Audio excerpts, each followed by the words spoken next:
khăng ai rui cái tí gò nghe tôi xin thế nắng ngã ngày làm dễ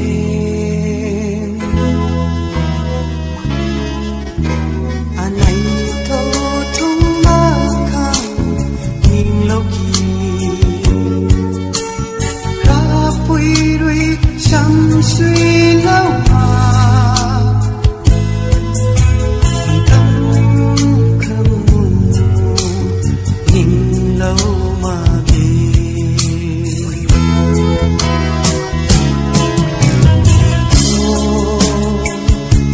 trên mây mang ngàn này kín câu thầm má gai mây câu rì này là điều ta thì khó chẳng xin mây mình tùy giờ đi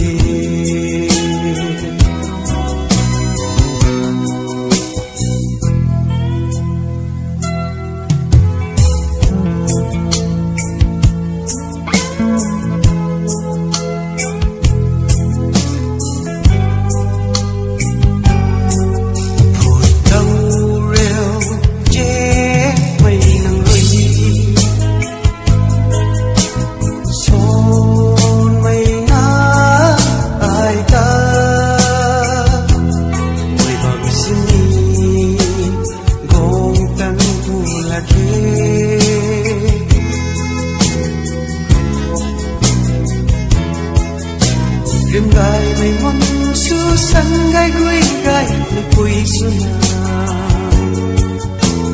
mây cay cay bằng khâu cam tan thô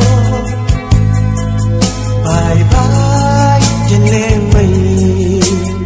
oh bye bye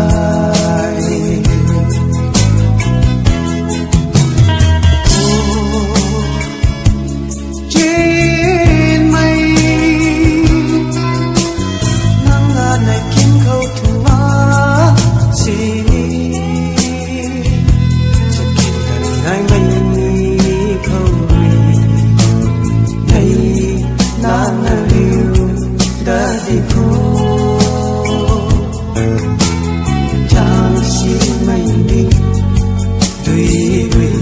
cả đi